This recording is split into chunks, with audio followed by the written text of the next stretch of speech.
Thank you, everyone, for being here. Excited about 3 weeks away from our first game and start inter squads today, scrimmaging. So, obviously, a very exciting time for us in our program and tremendous group of young men that we can't wait to attack this schedule with and just take it one game at a time. So. Speak on what your lineup's looking like, the position battles, and we got a lot of talent back from last year. Yeah, I think we're going to find out a lot more in the next few weeks.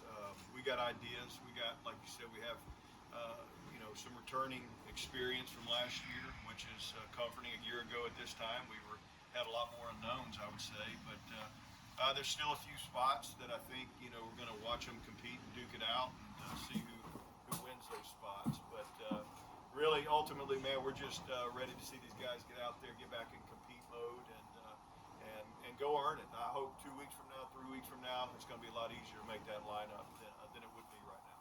Coach, to Discovery, can you kind of hit on your takeaways from fall ball? Yeah, again, I feel like it was a great group of, great mixture of some veterans, some guys with experience, and a really strong group of young players, freshmen. It was a good mixture. This group really feels like to us that there's a lot of camaraderie, unity.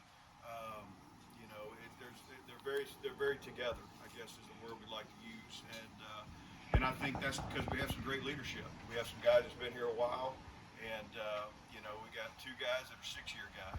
Matt Adams and Chandler Best, and Carson Pato, a 5-year guy, and then others that might be 3-year, 4-year guys, but they've been part of some really special teams. So it's been really great to watch those guys kind of bring in the young talent, the 13, 12, 13 freshmen that we have, and kind of lead them. So there's a lot of player-led leadership going on, and I think that's a very strong quality.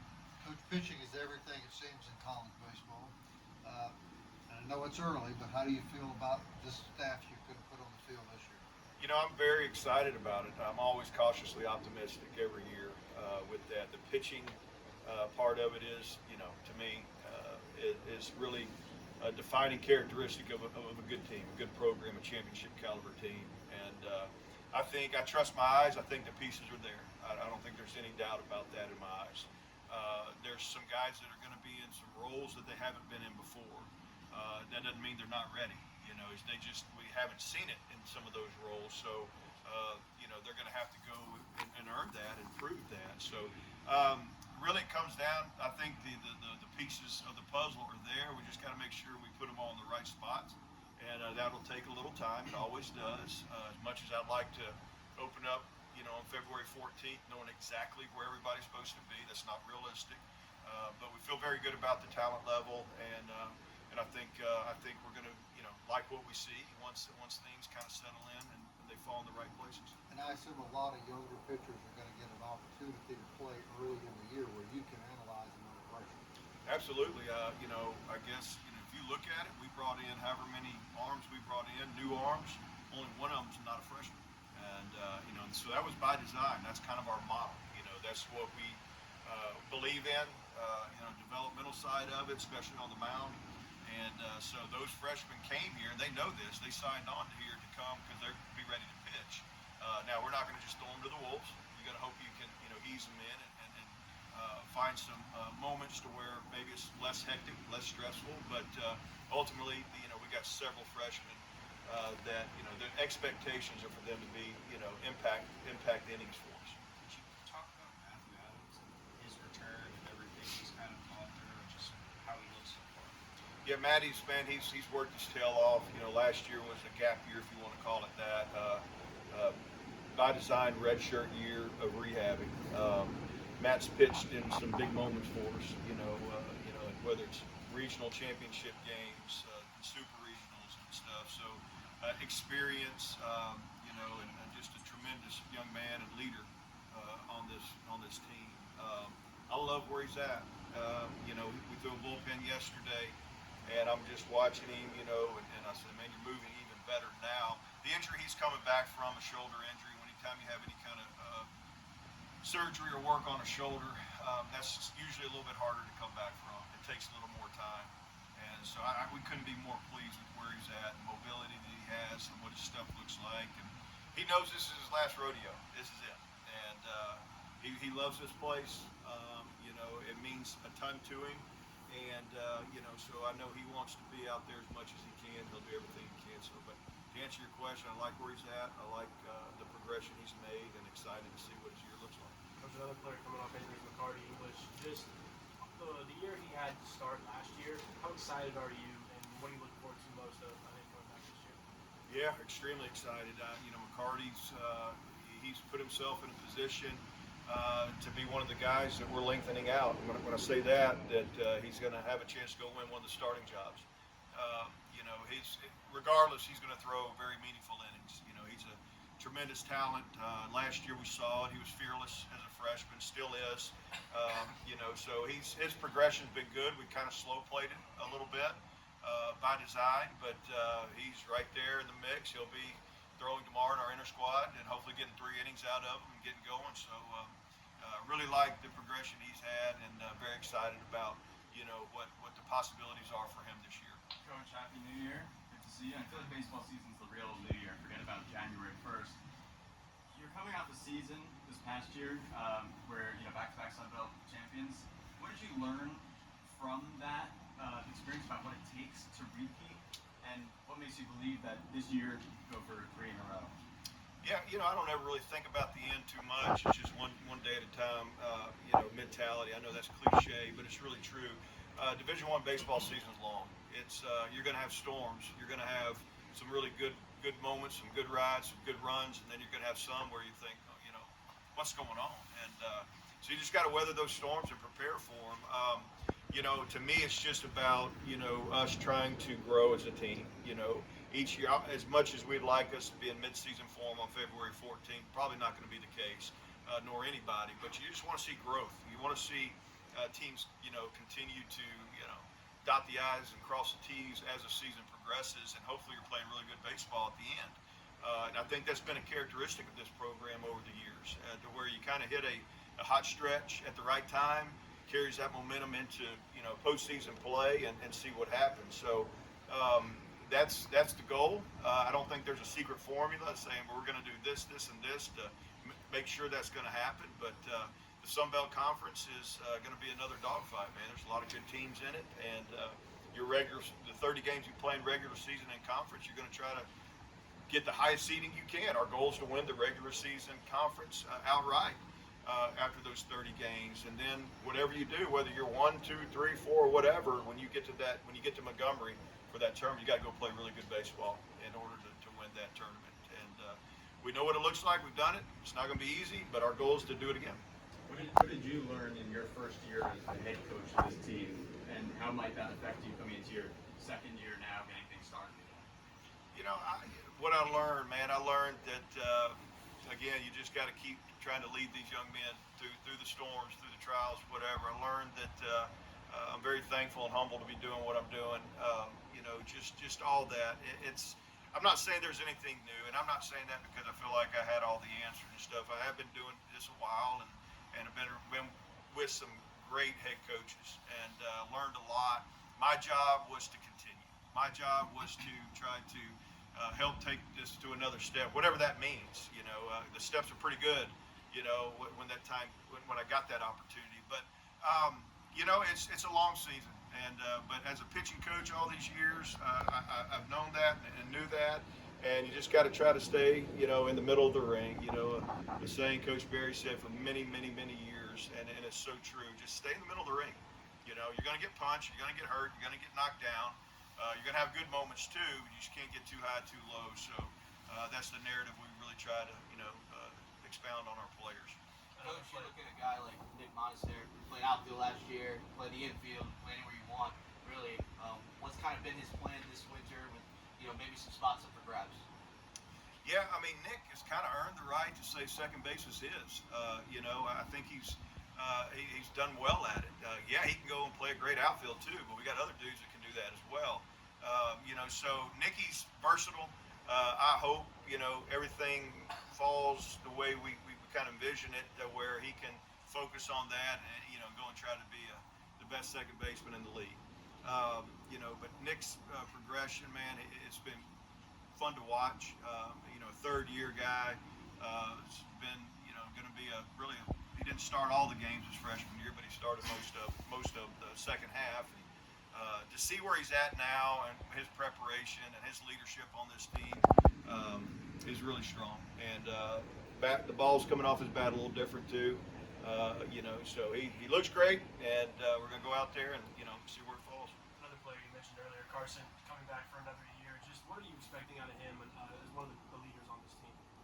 Well, no doubt, he was unanimous voted by his teammates as one of the leaders. We have multiple, and but Carson, and this place is real special to him.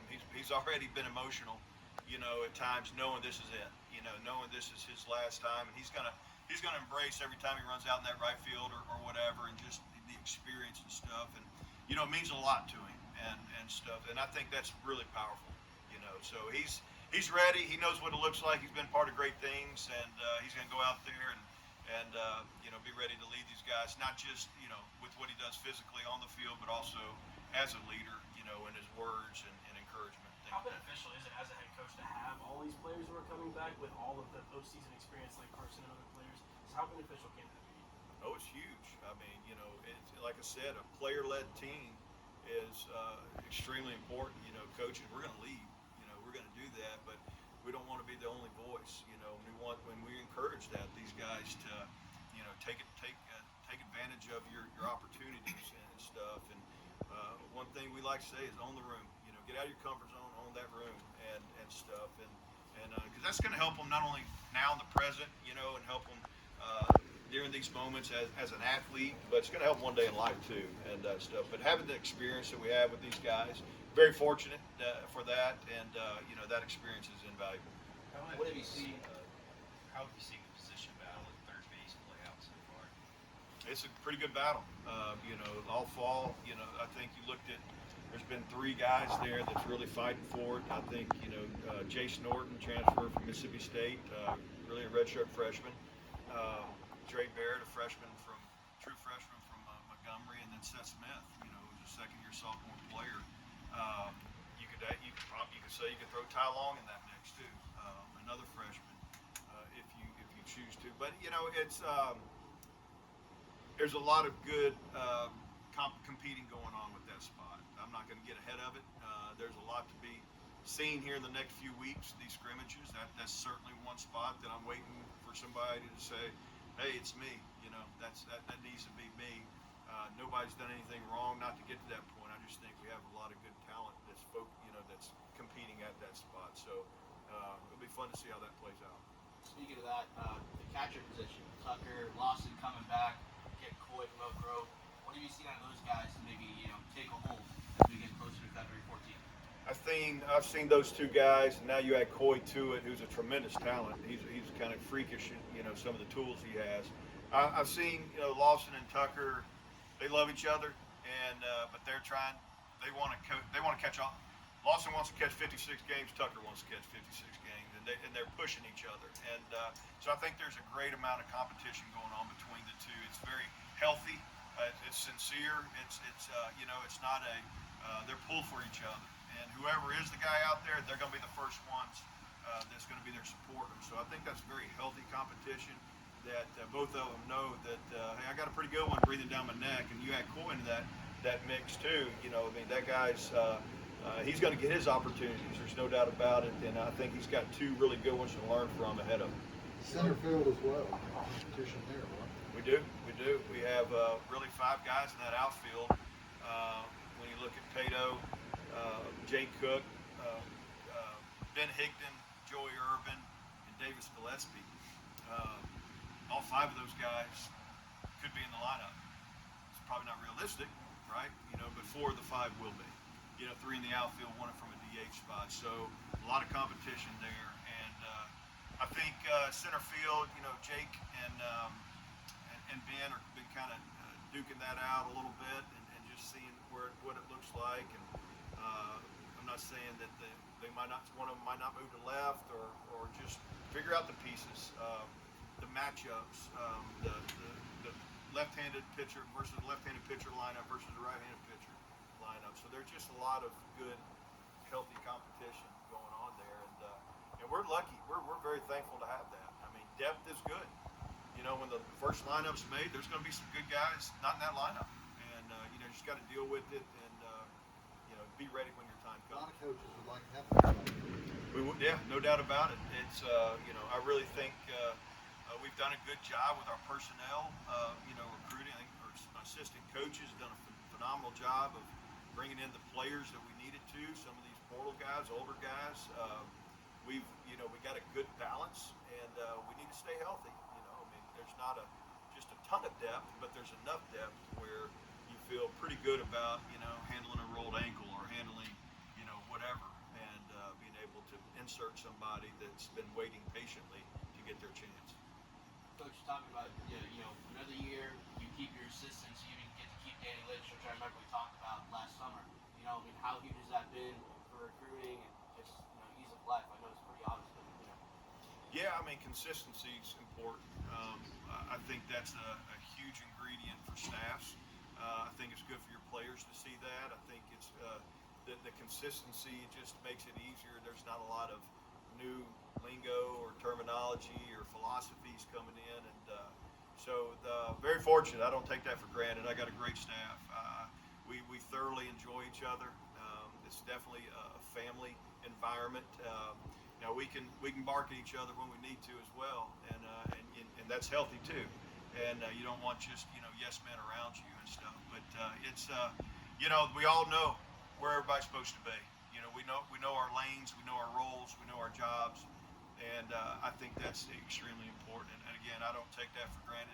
I'm very fortunate to have such great men and women, you know, with me helping us lead this program. Coach, you had some success in conference last year, you know, but what's the chatter been like in the clubhouse in terms of unfinished business and, you know, kind of the way last season ended?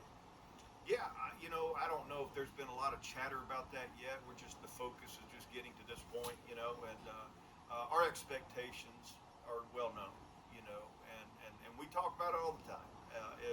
You know, our goal is we try to add as many numbers as we can to that tradition of excellence sign.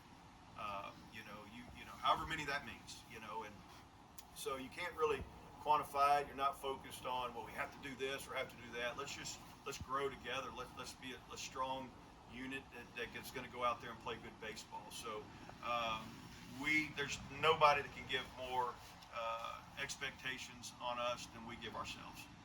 I can assure you of that. So we know what it means to put on the pinstripes and go out there and compete, and what the responsibility we have for all those that did it before us, for all those great coaches that did it before us, the great players, for the community, for our fans. You know, we have a responsibility, and we kind of embrace that. So what's on the checklist for the next 2-3 weeks that would tell you that the team is ready to go come the first game of the season?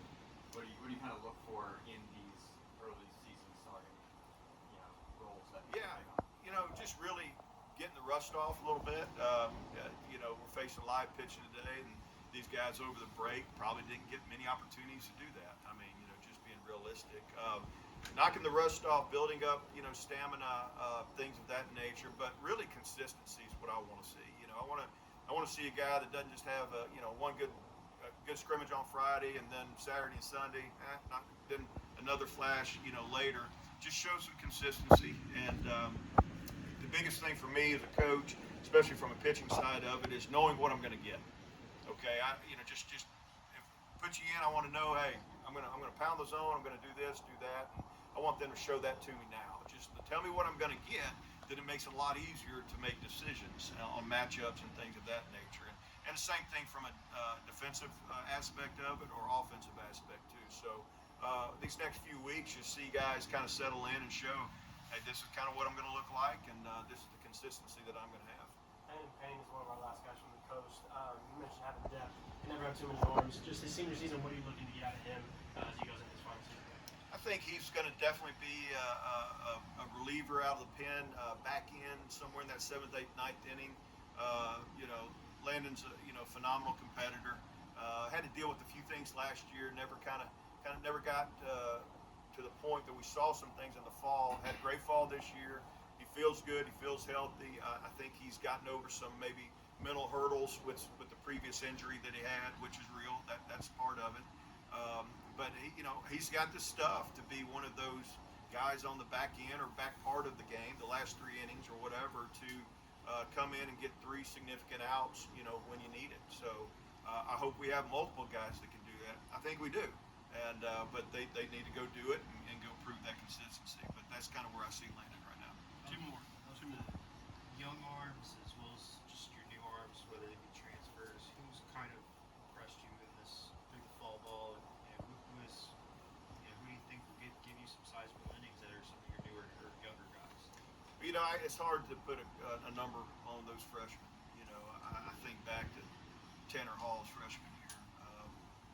I think the guy ended up throwing like 28 innings, and which is a good amount. So you just don't ever know. It's they're gonna get their opportunities for sure. So I can't name just one of those freshmen without naming them all, because all of them have the ability to do that, or they wouldn't be here and stuff. I think there's some that are going to probably get maybe more opportunity early, and some might have to patiently wait. That's just the nature of the beast. But very excited about him. The only non-freshman arm we added was Michael Fowler, who was started at LSU, then went to Tulane, and came here as a grad transfer. He's another guy that should be in the mix for some of those back inning rolls and stuff. He's going to throw a low to mid-90s fastball with really good spin curveball. That he's been out there. He knows what it looks like. Last year was a rehab year for him. He feels good, looks good. So kind of see where it goes. Coach, I was kind of curious to get your thoughts on the NCAA's new rules as far as the roster goes. The 34 players, the scholarships, just what you like, maybe what you don't like. Yeah, sure. I think the scholarship aspect, them saying we can have more, I think we've been kind of belly aching for many, many years about wanting more, and rightfully so. Now they said, here you go, you can have up to 34. That's awesome.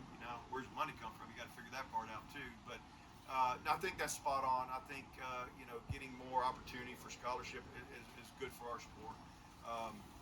The numbers, whether it's a 34-man roster, I think that lines up with what we've done anyway, pretty much. Like right now, we have 39 guys in our locker room. We're not even to the maximum number. So never been a program that really over-signs, over-recruits, and just brings in the masses and see what happens. So I like it. I like it. I think the only unknown that is worrisome that I look forward to hearing and learning that, and we're supposed to know in April, is 34 the amount of bodies you bring in August and go from there? Or what is the number? Can you bring in as much as you want? We know they say you're going to have to declare your 34-man on December 1st going into that season. I think it's great. But surely, hopefully they'll let us have a few more, because we're a developmental program, and I can think of so many players that's come through here. They might not have been ready year 1, sometimes year 2, but then they blossom and they get that. Well, if we don't allow a little bigger roster for those things, then we're taking away that aspect a little bit, and I don't think that's what we need to do. So hopefully they get it right, and we can have a few more than that 34, and to continue to develop players. Coach, thank you. Thank y'all. Thanks, Coach. Yeah.